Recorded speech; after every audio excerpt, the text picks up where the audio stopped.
My name is Bill Andrewlitis, and this is Lincoln Davis, and we're at Waldoboro, Maine, in the Upward Museum of Lincoln Davis. And today we're going to talk about an outboard motor called the Thor, which is the predecessor of Mercury outboards. And it's part 3 of What's Inside. Yeah, that's right. That's important to say that, right? What's inside. So we're going to do a series on what's inside. And so the Thor history goes back to a guy named Thorwald Hansen. And he decided at some point that he wanted to get into the outboard motor industry. And he was a metal stampings expert. And he... Head of the metal stamping division at General Motors. Okay. Okay. So Yeah. he really knew his stuff with stampings. And of course, his introduction was 1935, and that's, you know, maybe not the best year to start a outboard company, a leisure products kind of company, when people are, you know, waiting in line for free food. So I guess maybe 35 maybe wasn't the worst year. 33 was the worst year, and maybe things were a little better by 35. But anyway, it's still, so his design for his outboard motor is based on the lowest possible cost outboard that you could ever imagine. Very polite, Bill. I call it cheap. But because he had his metal stamping background, and he knew how stamped metal parts are probably, of any manufacturing process, probably the cheapest way to make any parts. And obviously there's a initial cost, tooling cost, but it's a very repeatable process. And compared to sand casting, it's a much higher volume. Die casting is probably equally high volume, but a little slower process. Stamping is pretty quick. I think that... God, the stress in the metal must be horrendous. Yeah, but the steel he used was really low carbon, very soft steel. Okay, and And did it's they very heat formable. Hmm? it? Did they heat it before they put it in the die? No, it's just... Did it cold? It's rolled steel. Huh. Looks like what? Is it 1/8? I don't think it's quite 1/8, is it? I'd say Looks it's like 1/8. 3/32 or Okay, something like maybe, that. yeah. So anyway, we're going to look inside, and there's an example of a complete Thor right here. It's an early one. It's It's an the early one. earliest. In fact, I'd So say it's probably as you the look original. at it, you can see that it's just not conventional looking at all. These are not castings, which would be unheard of, and in the industry. So Hansen used his expertise in metal stampings, and he decided that, you know, he could make parts with metal stampings that the rest of the industry was using castings for. And so these are examples of would be a very difficult part to make with metal stampings, and that's the crankcase, because it's somewhat intricate. And but he managed to do it, and so it's and tool and die industry, it's blanking out the shape, and it's forming the contours to make a crankcase. A little bit of welding, welding the cylinder flange on the crankcase, and a little bit of welding mounting the carburetor flange. But you'll see in this example, which is a little bit different, there is no extra piece here. It looks like maybe in a metal forming operation, he was able to form a flange to mount the... That one you have is, I think, the next year of production. Could be. Because they changed quite a bit. The first year they had some real problems. So okay, fine. Now that we have the crankcase, you still need to run a crankshaft in it, and so he had a system of bushings made that sandwiched in between, and the requirement of gaskets, of course, in between. And then, and Lincoln had talked previously about the radius, because there's a radius, you know, maybe where the bushing is, and I think this one's maybe loose, but Well, it may be not exactly the right Right. size, but in any case, they packed them with rope, or oakum, as they Right. called it. so It was even braided Right. rope when I took them apart, so you had the gasket and oakum. gasket, but there's a gap because of the radius and the steel stamping that needed to be filled, and so it needed a packing, as you were saying. So it's very, very interesting, innovative design, you know, for that time period. It was probably something that no other manufacturer would even think of doing, right? Thankfully. Yeah, maybe, huh? Yeah. You know, and he took the stamping, you know, out to the transom bracket. And here we are with instead of a casting, and actually this is a kind of a complex, if you wanted to cast this, it's somewhat complex.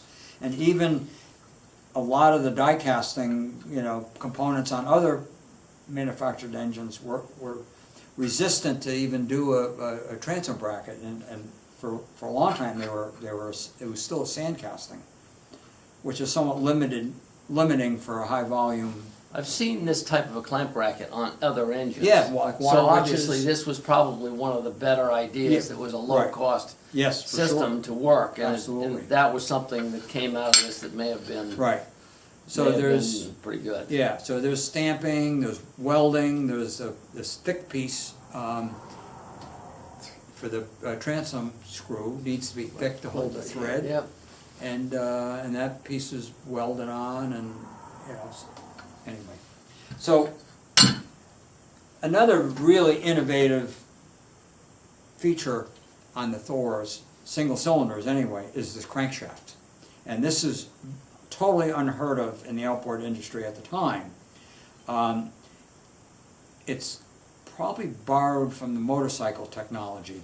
In fact, even the early Waterman vertical single Yes, same deal. has a crankshaft like this. Although the Waterman crankshaft you can take apart.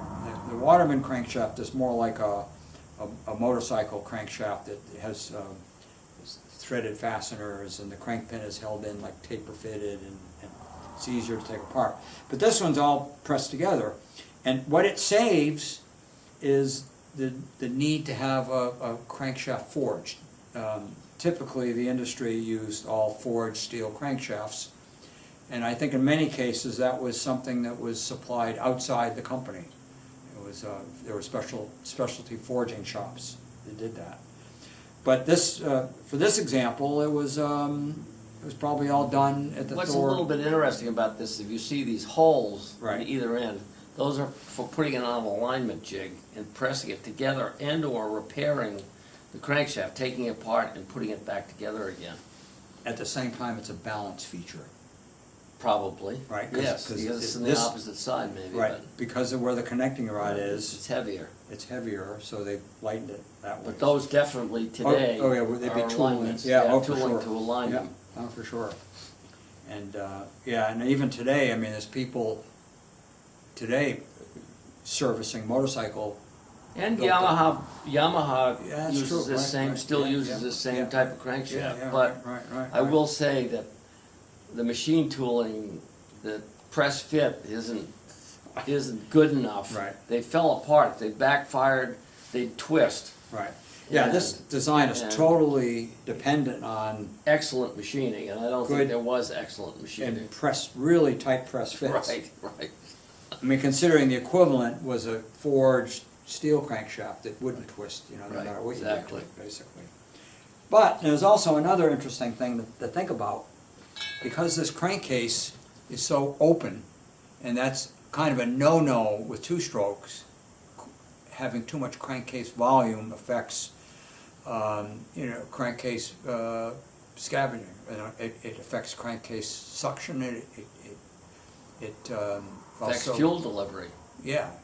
More volume you've So got, this the less- this crankshaft, being a full circle crank, really kind of Packs it. makes the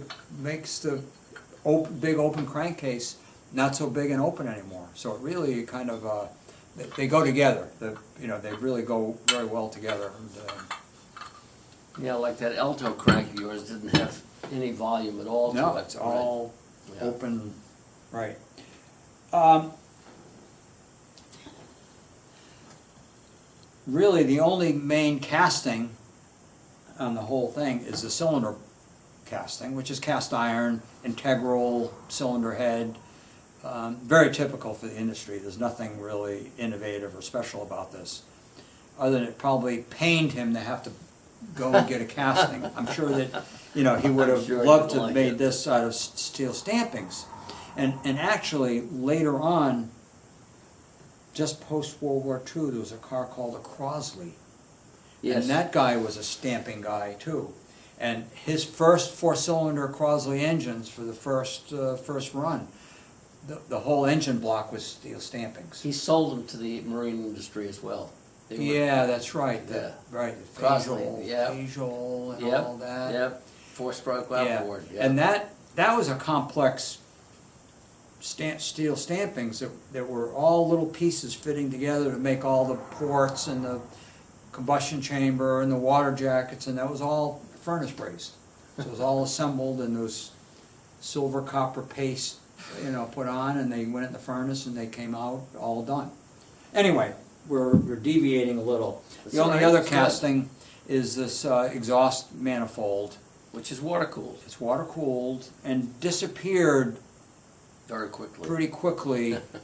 I don't know if that was Kafer got involved, but basically, if you rotate the cylinder on the crankcase from here to here, now the exhaust just goes straight out, and you go from a flange to a Let's just tube. take a quick look at the All right. predecessor of this, where he's talking about, let's go over here. Here's the Sea King, which Carl Kiekever had left behind in the manufacturing facility. Right over here, you can see his picture of Carl in the building when he first bought it. And this engine right here is probably in that picture, although I couldn't swear that it is. But this was left behind, so obviously between 1935 and 1939, when this was left behind in the building after Thorwald Hansen went bankrupt, you can see that there's no water cooling, and they just rotated that casting right upside down. And this is basically the same as we're looking at, but it's got that feature, and there's a couple other things about it too we'll cover later, but this has a piston water pump right here rather than with the pickup being right here. And it has on the carburetor a little tickler so you can lift up the valve. But we're gonna talk about We'll that talk later. about that too, right. All right.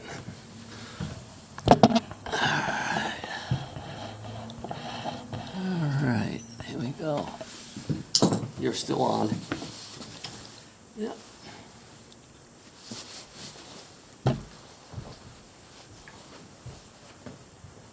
So, moving on to another little casting, here is Yes, the carburetor. Carburetor, and it's really old technology, and in fact, it's really the same as even the Robo. 1910 Evinrude rowboat motor. It's really, there's really no major difference. It's very simple and it works very, very well. But I think you had talked about The tickler, that must, again, I think these parts that we're looking at are from the next series up. right. So they don't have a choke. Right, that's the choke right there. So you kind need of. to lift the check valve, which is just like a poppet valve that seals the fuel nozzle right on its seat. And when you lift that up, of course, gasoline starts to dribble out, and it makes a puddle of gasoline that's available for the engine. Right, And but the earliest ones didn't have that. correct. And so how do you start the thing? How do you flood it? How do you make it rich enough? With Well, I guess if you open difficulty. this Enough. enough, you Yeah, might get enough. right, Right. yeah. And that's probably what Montgomery Ward, that was one feature they didn't like. They had all kinds of problems, but yes, that was probably the most prominent one. They couldn't start them, and if a customer can't start them, they get angry. And Right. even in 1937, 36, 35. Yeah. So why don't you talk about the lower unit? Okay, the lower unit, again, it's the stamping. You can see right here. And it has bushings and oakum.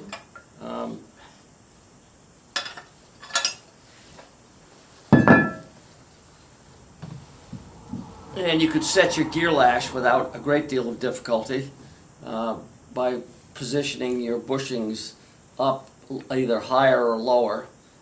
So you'd want to have that all ready to go before you screw the two halves together.